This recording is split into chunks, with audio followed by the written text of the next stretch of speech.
Hello नमस्कार जय हिंद सुप्रभात। जीतने वालों को मेरा सलाम और जीतेगा वही जो विश्वास करेगा। स्वागत करता हूं आप तमाम साथियों का। आज है 9 जून 2024 और आज के जितने भी इम्पोर्टेंट करंट अफेयर्स के सवाल हैं उनको हम देखेंगे। तो वीडियो को ज़रूर आप लाइक कर दें, शेयर कर दें। पहली बार जो भी साथी देख रहा है चैनल को सब्सक्राइब कर बेल आइकन क्लिक कर लें। परीक्षा में सवाल पूछा जा सकता है क्या कि नाता प्रथा के उन्मूलन के लिए किसने एक अभियान है जो शुरू किया है। जो नाता प्रथा है उसके उन्मूलन के लिए, उसको जड़ से मिटाने के लिए किसने अभियान शुरू किया है। तो भारतीय मानवाधिकार आयोग ने नाता प्रथा को मिटाने के लिए, जड़ से ख़त्म करने के लिए एक अभियान शुरू किया। नाता प्रथा के उन्मूलन के लिए भारतीय मानवाधिकार आयोग ने। इम्पोर्टेंट सवाल है, ज़रूर आप है जो इस पर नज़र रखिएगा, याद रखिएगा। सवाल पूछा जा सकता है कि किस राज्य सरकार ने भारत की पहली एस्ट्रो टूरिज्म पहल का अनावरण किया है। उत्तराखंड सरकार ने। एस्ट्रो टूरिज्म पहल का अनावरण किसने किया है? उत्तराखंड सरकार ने। ध्यान में रखना, ये पहली है, ये एस्ट्रो टूरिज्म पहल, तो इसको भी ज़रूर ध्यान में रखिएगा। बात करें तो उत्तराखंड ने मसूरी में भारत की पहली एस्ट्रो टूरिज्म पहल का अनावरण किया है और समान नागरिक संहिता लागू करने वाला पहला राज्य उत्तराखंड बना। ये भी आप जरूर ध्यान में जो रखिएगा। समान नागरिक संहिता कानून लागू करने वाला भी पहला राज्य उत्तराखंड, तो ये भी इम्पोर्टेंट फैक्ट है। परीक्षा में सवाल आ सकता है क्या कि रिलायंस इंडस्ट्रीज कहाँ पर नया वैश्विक आर्थिक केंद्र है जो विकसित करेगी? नवी मुंबई में। प्रश्न है, हाल ही में संपन्न लोकसभा चुनाव 2024 में चुनाव आयोग की रिपोर्ट के अकॉर्डिंग कितने प्रतिशत लोगों ने अपने मताधिकार का प्रयोग है जो किया है, मत दिया है? 65.79% सवाल पूछा जा सकता है, किस देश के प्रधानमंत्री ने हाल ही में अरुण 3 जल विद्युत परियोजना का उद्घाटन किया? अरुण 3 जल विद्युत परियोजना, तो नेपाल ने। किसने? नेपाल ने।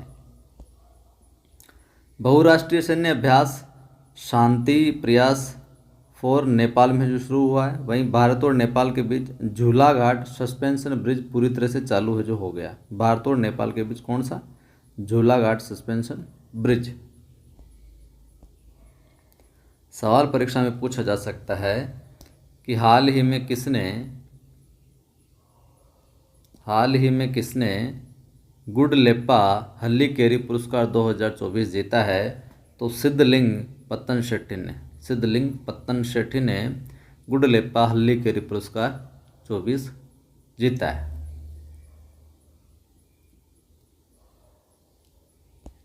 अगला देखिए, वर्ल्ड गोल्ड काउंसिल के अनुसार दुनिया का सबसे बड़ा गोल्ड का खरीदार कौन बना है? स्विट्जरलैंड। ठीक है। दुनिया का दूसरा सबसे बड़ा सोने का खरीदार चीन है तथा तीसरा सबसे बड़ा खरीदार क्या है? भारत। तो पहला स्विट्जरलैंड, दूसरा चीन और तीसरा अपने भारत। ठीक है, 1 2 3 इस प्रकार से।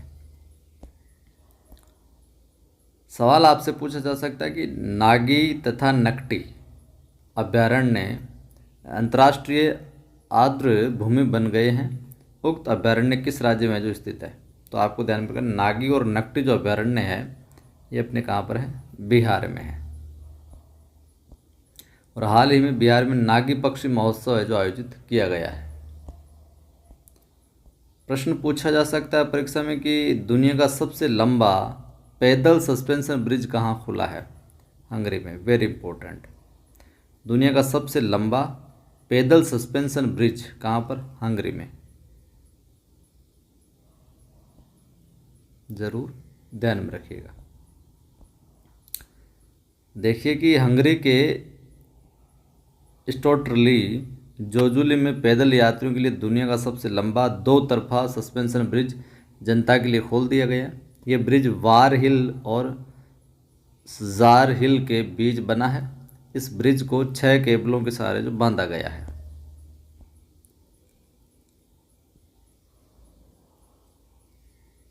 सवाल है, हाल ही में NCALT ने एयर इंडिया और किसके विलय को है जो मंजूरी दी है? एयर इंडिया और विस्तारा के विलय को। NCLT national company law appellate tribunal, इसका कंप्लीट फुल फॉर्म है जो हो जाएगी। परीक्षा में सवाल आ सकता है कि भारत, यूरोपीय संघ, दक्षिण कोरिया, जापान और किस देश ने बायो फार्मास्यूटिकल गठबंधन शुरू किया है? अमेरिका। तो भारत हो गया, इसमें यूरोपीय संघ हो गया, दक्षिण अमेरिका हो गया, जापान हो गया और कौन? अमेरिका। इन 5 देशों ने मिलकर बायो फार्मास्यूटिकल गठबंधन है जो शुरू किया है। तो ये भी जरूर इंपॉर्टेंट सवाल बनता है। सवाल ध्यान में रखिएगा कि ISSF म्यूनिख शूटिंग विश्व कप में किसने स्वर्ण पदक जीता है? ये अपने सरबजोत सिंह है, इन्होंने जीता है। सवाल है, ग्रीस, पनामा, डेनमार्क, सोमालिया तथा एक अन्य देश को UNSC का अस्थायी सदस्य है जो चुना गया, उक्त देश का नाम क्या है? तो वो नाम है पाकिस्तान। पाकिस्तान ने हाल ही में आधिकारिक तौर पर ब्रिक्स सदस्यता के लिए आवेदन किया है। पाकिस्तान के स्टार्टअप शी गार्ड ने शीर्ष जलवायु नवाचार प्रतियोगिता भी जीती है। प्रश्न है, अहमदाबाद में आयोजित 19वीं राष्ट्रीय सब जूनियर टेनिस बॉल क्रिकेट प्रतियोगिता में बालिका वर्ग में राजस्थान ने कौन सा पदक जीता है? कांस्य पदक जीता है। तो ध्यान में रखिएगा, इसको भी इम्पोर्टेंट है। प्रश्न है, भारतीय वायुसेना के C-17 परिवहन विमान स्वदेशी डिलीवरी प्लेटफॉर्म का सफल परीक्षण कहाँ पर किया गया? तो भैया महाजन बीकानेर के यहाँ पर किया गया है। तो C-17 से BMP की रणनीतिक हवाई डिलीवरी है एक। भारतीय सेना और aerial delivery research and development establishment के साथ मिलकर भारतीय वायुसेना के विमान ने भारी प्लेटफॉर्म को जो ड्रॉप किया। प्रश्न है, एशिया का सबसे बड़ा रेलवे ट्रेनिंग मॉडल कक्ष कौन से जिले में बनेगा? उदयपुर में बनेगा, ध्यान में रखना। प्रश्न है, किस विश्वविद्यालय द्वारा गेहूं की तरह बिना छिलके वाली जौ की जो नई किस्म तैयार की गई है?